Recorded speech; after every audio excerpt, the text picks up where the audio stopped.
오늘 본문은 이제 에서의 족보가 담겨 있는 이제 말씀입니다. 애굽이 이제 죽의 사건, 그러니까 에서와 야곱 사이에 이 죽으로 장자의 명분을 사고 판 그런 모습으로부터 시작된 본문, 이제 마지막 본문인데요.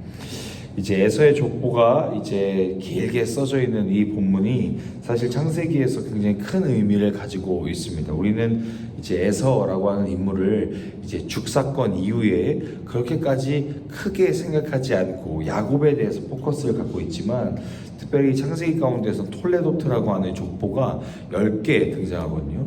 10명의 족보가 등장하는데 그 족보가 어떤 의미를 갖고 있는지 살펴보는 것이 창세기 전체를 개관하는데 큰 도움이 됩니다.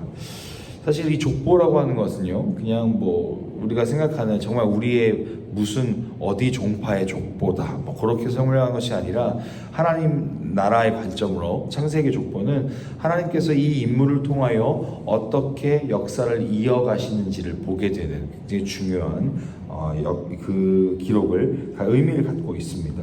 에서의 족보도 마찬가지입니다. 에서라고 하는 인물이 이제 아버지 이삭의 축복으로 인하여 어떻게 그 축복이 실현되어 왔는지를 좀 보게 됩니다. 오늘 이 족보를 통해서 두 가지를 좀 같이 나누고 싶습니다. 첫 번째는 하나님의 역사는 이제 공평하다라고 하는 것입니다. 야곱이 축복을 받았기 때문에 야곱만 좋은 삶을 살아가고, 그냥 그 이후에 보장받는 삶을 야곱만 살아가는 것이 아니라, 사실 이삭이 에서 아들에게 준 그 축복을 보면 그 축복이라고 할 수 없을 정도로 사실 그 내용이 굉장히 빈약하거든요. 그러나 에서 또한 하나님께서 허락하신 자녀이기 때문에 에서의 족보를 보면 에서도 그냥 하나님께 저주를 받았거나 또 하나님에 의해서 벌을 받아서 그 족보가 단명되거나 없어지는 것이 아니라 그 이후의 후손까지 하나님께서 하나하나 살펴가셨다라고 하는 것을 볼 수 있습니다. 때로는 이제 하나님의 임재하심이나 하나님의 응답하심이라는 것이 어떤 특정한 사람, 특정한 상황에게만 좀 이렇게 작동되는 것 같고 좀 그렇게 응답되는 것 같아 보입니다. 그러나 이제 에서의 족보가 창세기 안에 기록되어 있다라고 하는 것은요, 하나님의 섭리와 인도하심이 누구에게나 공평하게 임하고 있다라고 하는 것을 이야기합니다.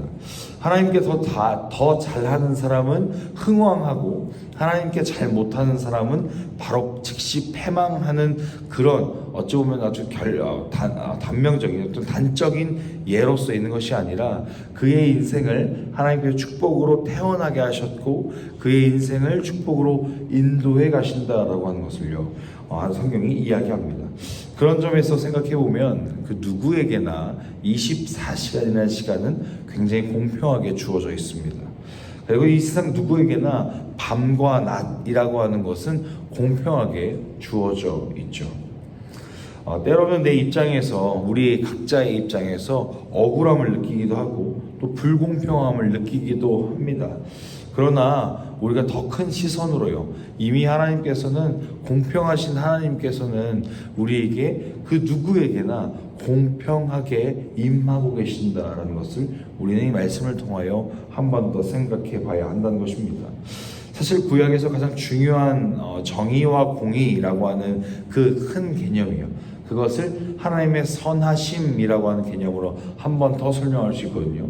그것은 어떤 사람에게는 임하지 않고 어떤 사람에게는 임하는 그런 느낌이 아니라, 모든 사람에게 하나님의 선하심은 작동한다라는 것입니다. 그리할 때 그 하나님의 선하심을 누리는 사람은 하나님의 자녀로서 복된 사람이고, 하나님의 선하심을 누리지 않고 포기한 채, 그 선하심을 버려두는 사람은 하나님께서 우리 신학적인 용어로 유기하신다, 내버려 두신다라고 표현합니다. 그래서 하나님의 자녀들은 언제나 하나님의 선하심 안에서 하나님의 복되심, 하나님의 인도하심 가운데서 살아갈 수 있는 사람들이고, 하나님을 선택하지 않고 세상에서 살아가는 사람은 하나님은 그저 버려두신다. 그러나 그에게도 여전히 똑같은 기회는 주어져 있다는 것을 신학적으로도 설명합니다.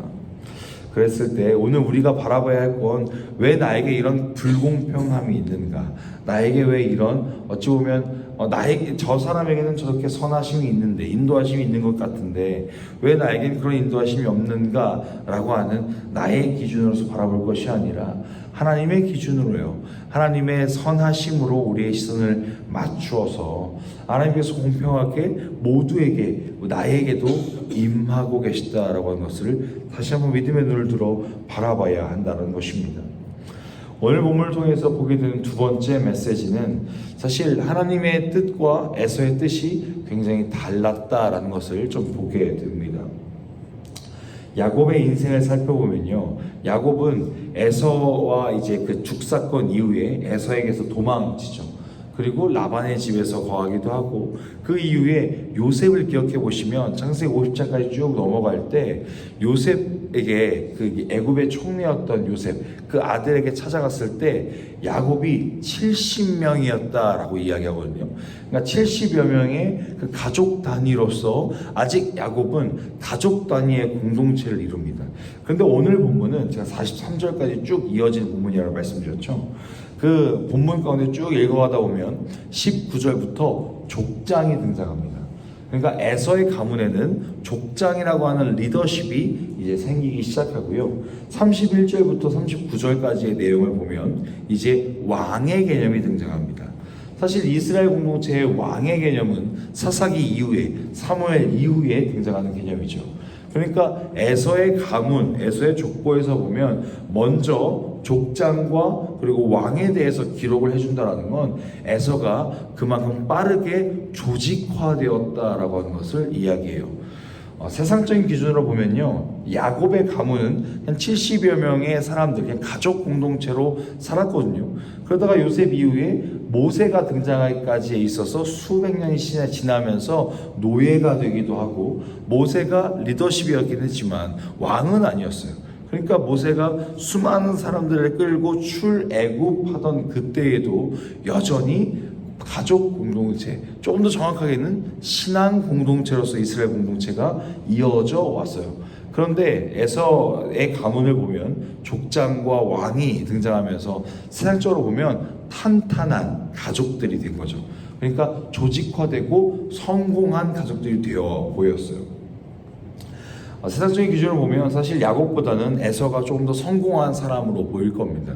에서가 조금 더 미래를 잘 준비하고 가족들을 잘 지킬 수 있는 그런 체계화된 나라로서 그렇게 이제 모습을 취했던 것으로 보입니다. 그런데요, 하나님께서 이 모세, 그러니까 그 이후에 이 이스라엘 공동체를 이끌어 가시는 모습까지, 이 에서의 족보로부터 이스라엘 공동체를 이끌어 가시는 모습까지 쭉 살펴보면 하나님의 뜻과 에서 가족의 공동체의 모습이 조금 다르게 이어져 감을 우리는 알 수 있다는 것입니다.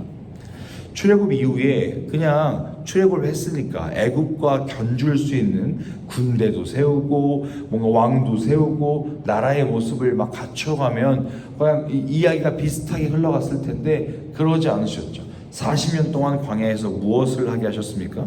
하나님을 의지하는 신앙 공동체로 있길 원하셨어요.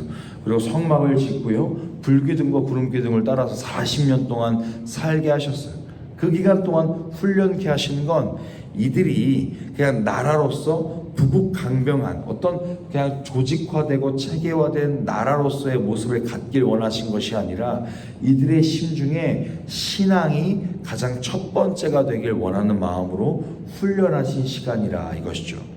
그러니까 하나님의 뜻은 여러 가지 상황과 환경들이 번질하고 멋지게 성공하는 그런 것이 아니라 그의 마음의 중심에, 이스라엘 공동체의 중심에 체계화를 넘어서 하나님의 인도하심을 바라볼 줄 아는 신앙의 우선순위, 그것이 하나님께서 원하셨던 뜻이다라는 것이죠. 그랬을 때 에서는 신앙이 가장 첫 번째의 모습이 아니라 그냥 체계화되고 조직화된 세상과 별반 다름없는 그런 모습을 에서가 먼저 가지고 있었다라는 것이죠. 나중에 에서, 에돔 이 사람들이 쭉 후대로 왔을 때 결국 이스라엘을 공격하고 있는 수많은 이방 민족이 되어가는 모습을 보게 된다는 것이죠. 그랬을 때 이 성경에서 창세기를 통하여 이 족보를 통하여 보게 되는, 하나님께서 이 에서를 끝까지 보호하시고 인도해 가시지만 에서는 끝까지 하나님의 마음을 잃지 못하고 하나님의 마음과 반대로 그렇게 세상을 향하여 나아가고 있는 존재였다. 그럼에도 포기하지 않는 하나님을 바라보지만 우리는 에서의 모습이 아니라 야곱의 모습으로서요, 하나님을 계속 신뢰하고 그 마음에 세상의 성공이나 세상의 기준이 아니라 하나님께서 원하시는 것이 무엇인지를 발견하고 그 마음의 중심에 신앙, 하나님을 신뢰하는 그 마음이 가장 우선순위 된 하나님의 자녀로서 살아가야겠구나라고 하는 것이 오늘 이 에서의 족보를 통해서 보게 되는 우리의 하나님의 메시지다라는 것입니다. 그리할 때요, 오늘 하루의 일상 가운데 우리가 무엇을 선택하는가를 한 번 더 고민하면서 선택해야 하겠습니다. 우리가 무엇을 향하여 나아가는가, 그 삶의 목적성을 다시 한번 말씀을 통하여 견주어 봐야 하겠습니다. 내 삶의 선택이 성공과 어떤 좋은 결과들이 아니라 정말 하나님께서 원하시는가, 하나님께서 원치 않으시는가, 하나님께서 이 행동과 이 말과 또 이 삶을 통하여 하나님께서 기뻐하시는가, 기뻐하지 아니하시는가, 우리가 그 기준을 가지고, 신앙의 기준을 가지고 오늘 하루의 일상을 그렇게 살아내고, 또 오늘 하루 우리의 기도가 그렇게 기도로서 하나님 앞에 온전한 기도로서 다시 한 번 더 고백되어야 될 줄 믿습니다. 오늘 하루 정말 그런 삶을 사시는 우리 모든 프리한기 성도님들 되시길 주님의 이름으로 축복합니다.